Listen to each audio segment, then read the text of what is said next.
سفر ہے نا یہ بڑا امپورٹنٹ ہے پاکستان کی فیوچر کے لیے. سو اس لیے ہم خاص طور پہ داد دیتے ہیں اپنے سپریم کورٹ پہ کہ جب واضح ہم نے اپنی گورنمنٹس قربان کی آئین کو دیکھتے ہوئے وکیلوں کے ساتھ پہلے بیٹھے, وکیلوں نے ہمیں شور کیا کہ 90 دن سے آگے جا ہی نہیں سکتا, پھر ہم نے اپنی حکومتیں قربان کی. تو اس لیے تو نہیں قربان کی تھی کہ یہ سارے اپنے یہ محسن نقوی جیسے لوگوں کو اوپر بٹھا کے اور سارے ہمارے مخالف اور بیوروکریٹس اور پولیس والوں کو اوپر ہمارے بٹھا کے اور ہمارے اوپر انتقامی کارروائی شروع کر دیں, اور یہ یہاں بھی اور پختونخوا میں بھی. ہم نے تو اس لیے کیا تھا کہ ہم نے کہا کیئر ٹیکر آئے گا اور اس کے بعد 90 دن میں الیکشن ہوگی, تو یہ اس سے پیچھے ہٹ رہے تھے. اور یہ بھی کہ اتنا آگے نکل گیا, یہ بھی صاف آئین کی خلاف ورزی ہے ابھی بھی, کیونکہ یہ ظاہر ہے یہ وہ جو 90 دن کے بیچ میں نہیں ہو سکتا کیونکہ انہوں نے اتنا ڈیلے کر دیا. تو اپنی عدلیہ کو پہلے تو میں خراج تحسین پیش کرتا ہوں, اور یہ اپنے ملک کے لیے بھی یہ بڑی خوشائن چیز ہے. دوسرے جو ماشاءاللہ ہماری سب سے بڑی پارٹی ہے پاکستان میں اپنی جوڈیشری کو یہ آج اعتماد دلوانا چاہتا ہوں کہ قوم ان کے ساتھ کھڑی ہے, کہ ان کو کوئی یہ وہ 98-99 میں نہیں جدھر ڈنڈوں مار کے سپریم کورٹ کے اوپر حملہ ہوا تھا اور کچھ ریئیکشن نہیں آیا, بہت بڑا ریئیکشن آئے گا پاکستان کے اندر. تو یہ ہم نے بھی سارا وائرل ہوا یہ جو کلپ ہے, اور میں صرف اپنے ججز کو یہ شیورٹی دینا چاہتا ہوں کہ ہم سب کھڑے ہیں. دوسری چیز کی میں نے بات کرنی تھی وہ یہ, آج بابر اعوان نے ایک پریس کانفرنس کیا.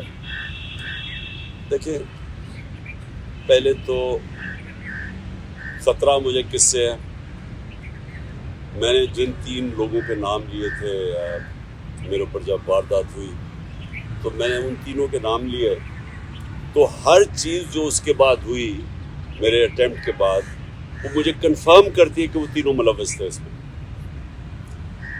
پہلے تو کور اپ کرنے کی کوشش کی, وہ نوید سے پہلی سٹیٹمنٹ, پھر شام کو دوسری سٹیٹمنٹ آ گئی. دوسری سٹیٹمنٹ جب وہ کر رہا تھا تو JIT کے اندر رپورٹ ہے کہ وہاں 5 نامعلوم افراد بیٹھے ہوئے تھے کاؤنٹر ٹیررزم کی. جب اس کو پہلے تو نوید کو یہ DPO گجرات نے اس کی سٹیٹمنٹ کر کے وائرل کر دی, وہ بھیج دیا سب سے پہلے جو ہمارے مخالف اینکرز تھے ان کے پاس پہنچ گئی. اس کے بعد اس کو اٹھا کے لے کے گئے کاؤنٹر ٹیررزم ڈپارٹمنٹ میں. ادھر 5 نامعلوم افراد جو کہ جج کے سامنے اینٹی ٹیررزم کورٹ کے جج کے سامنے JIT کی رپورٹ ہے کہ وہ 5 نامعلوم افراد تھے, وہ وہاں بیٹھے. اس نے دوسری اس کی ویڈیو بنائی اور کئی گھنٹے وہاں رکھا, اور پھر جب JIT نے ان دونوں کو وہ جو SSP تھا CTT کا اس کو جب بلایا اور یہ جو DPO گجرات کو بلایا, انہوں نے ریفیوز کر دیا آنے کو. پنجاب کی CTT تھی, تو کون طاقتور تھا جو ان کے پیچھے کھڑا تھا کہ انہوں نے ہماری گورنمنٹ ہوتے ہوئے منع کر دیا. پھر اس کے بعد جو JIT کو سیبوٹاج کرنے کی کوشش کی, 4 لوگوں نے اپنے بیان بدلے JIT کے لوگوں نے. ان کے بعد اس کے اوپر پروسیکیوٹر جنرل نے ان کے اوپر تفتیش کی, اس نے کہا کہ ان کے اوپر ایکشن لینا چاہیے, انہوں نے سیبوٹاج کرنے کی کوشش کی ہے. اب اس کیئر ٹیکر گورنمنٹ جس کا یہ مینڈیٹ ہی نہیں, آتے ساتھ ہی پہلے JIT کو چینج روکا, اس کے بعد ان 4 لوگوں کو جن کے اوپر ایکشن کہا تھا ان کو واپس JIT پہ بٹھا کے, اور جو لوگ جو 2 کام کر رہے تھے ان کو انہوں نے OST کر دیا. تو یہ جو کور اپ ہے یہ صرف وہ کر سکتا ہے جس کے پاس طاقت ہے, اور طاقت کس کے پاس ہے؟ ڈرٹی ہیری کے پاس طاقت ہے, رانا ثناء اللہ کے پاس طاقت ہے, اور شہباز شریف. یہ جو تینوں میں نے نامنیٹ کیے, اس کے علاوہ یہ نہیں ہو سکتے, اس کے علاوہ یہ سیبوٹاج نہیں کر سکتے JIT. اب بات یہ ہے کہ یہ 3 ان کو سب سے زیادہ خوف کیا کہ عمران خان اقتدار میں نہ آ جائے, یہ تینوں کو خوف ہے, اور یہ 3 پاور میں بھی بیٹھے ہوئے ہیں, اور مجھے سب سے زیادہ خطرہ ان سے. تو میں نے پہلے بھی ٹی وی پہ کہہ بیٹھا ہوں کہ یہ ایک اب دوسرا پلان بنا ہوا ہے مجھے قتل کرنے کا, اور میں نے یہ پبلک بھی کہا. جب یہاں لاہور ہائی کورٹ تھا تو میں نے تب بھی جب خواجہ طارق رحیم نے جج کو بتایا کہ ان کے پر پلان بنا ہوا ہے, یہاں کوئی سیکیور انوائرمنٹ نہیں ہے, اس کو نہ پیش کریں وہاں, تو جج نے ایشورٹی دی. جب میں یہاں انتظار کر رہا تھا, جب میں گیا, اس نے ایشورٹی دی کہ پولیس ان کی حفاظت کرے گی. وہاں پہنچا, وہاں پولیس ہی بھاگ گئی ساری, کوئی کسی قسم کی پروٹیکشن نہیں تھی, بالکل ایک ایکسپوز تھا کہ کوئی بھی کچھ واردات کر سکتا تھا. پھر انہوں نے مجھے پنڈی بلایا, یہ اسلام آباد میں 3 اپیرنسز تھی.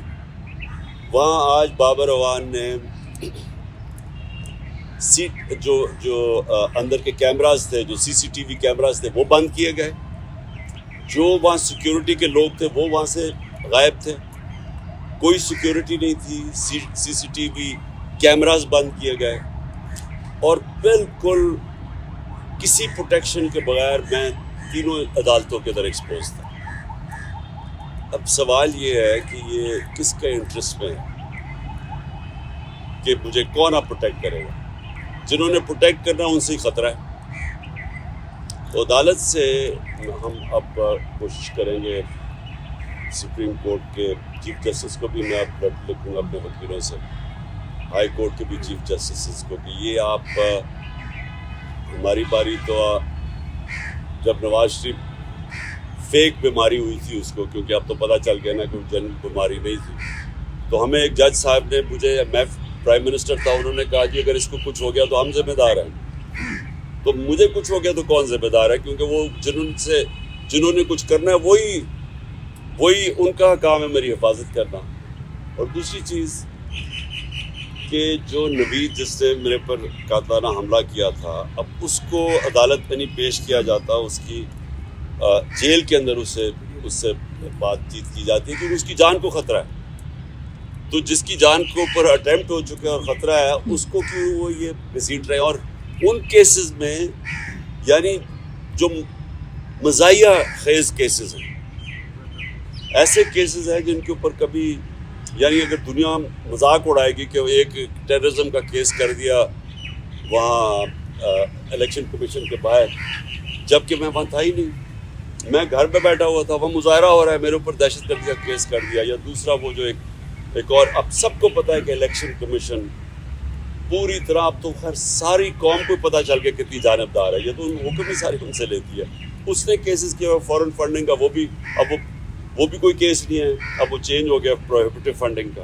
اور دوسرا یہ ہے یہ توشہ خانہ کا کیس, وہ بھی میں اب سب کے سامنے کہ جس وقت وہ دونوں کیسز عدالت میں گئی اوور ٹرن ہو جائیں گے, کیونکہ کیسز ہی نہیں ہیں, تو ان کے اوپر مجھے بلایا جا رہا ہے اور میری جان کو اگست کر رہا ہے. تو اس کے اوپر ہم انشاءاللہ اپنے وکیلوں کے ساتھ بیٹھ کے اپروچ کریں گے سپریم کورٹ.